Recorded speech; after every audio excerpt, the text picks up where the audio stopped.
Assalamualaikum teman-teman. Sebelumnya, izin memperkenalkan diri ya. Nama aku Rahmi Nur Apni dari kelas C1 Akuntansi dengan NPM 102210020. Dan sekarang menjadi bagian mahasiswa SIS Tembi Bandung Business School. Tujuan video ini dibuat untuk memenuhi nilai evaluasi tengah semester mata kuliah pendidikan agama. Di video kali ini, aku akan share pemahaman terhadap materi Ma'rifatul Insan. Selamat menonton, semoga bermanfaat. Bagian pertama yaitu Ta'rif al-Insan atau pengenalan manusia. Manusia adalah salah satu makhluk ciptaan Allah Subhanahu wa Ta'ala yang memiliki peranan penting dalam kehidupan di muka bumi. Manusia juga dipandang sebagai makhluk yang paling tinggi derajatnya dibanding makhluk lain. Dari mana manusia berasal? Dalam Quran Surat As-Sajadah ayat 7-8, Allah Subhanahu wa Ta'ala menjelaskan, yang memperindah segala sesuatu yang Dia ciptakan dan yang memulai penciptaan manusia dari tanah. Kemudian, Dia menjadikan keturunannya dari saripati air yang hina. Lalu, untuk apa manusia diciptakan? Manusia diciptakan untuk ibadah dan menjadi khalifah. Bagian kedua yaitu Hakikatul Insan atau hakikat manusia. Manusia adalah makhluk.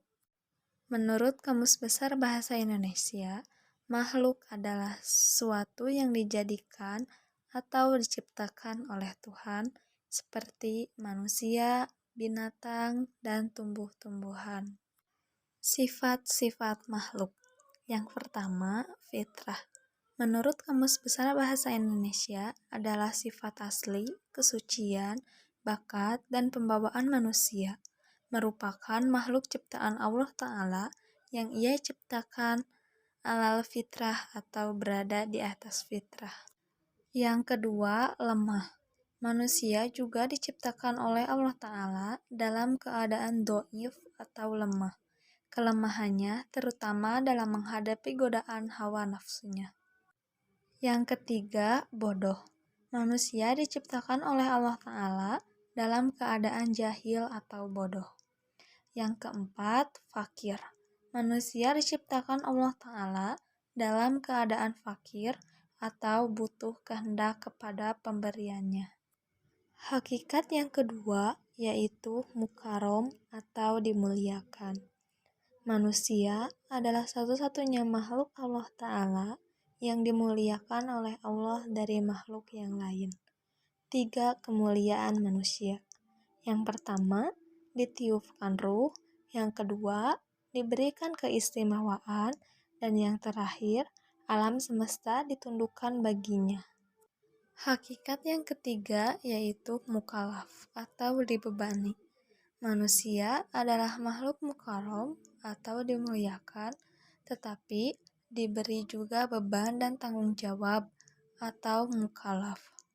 Ada 2 beban besar yang diberikan kepada manusia, yaitu ibadah dan khalifah. Hakikat yang keempat yaitu mukhayyar, bebas memilih. Ada 2 pilihan untuk manusia. Yang pertama, mukmin, beriman kepada Allah, atau kafir, menolak perintah Allah. Hakikat yang kelima yaitu mujaza atau balasan pertanggungjawaban. Setiap pilihan yang diambil memiliki konsekuensi atau balasan. Jika ia beriman, surgalah balasannya. Dan jika ia kafir, maka nerakalah balasannya. Selanjutnya, bagian yang ketiga adalah Tokotul Insan atau potensi manusia. Menurut pandangan Islam, potensi manusia adalah suatu anugerah yang Allah berikan, karena Allah menciptakan manusia dalam bentuk yang sangat sempurna dengan kemampuan. Potensi yang diberikan Allah kepada manusia berupa potensi pendengaran, potensi penglihatan, dan potensi hati.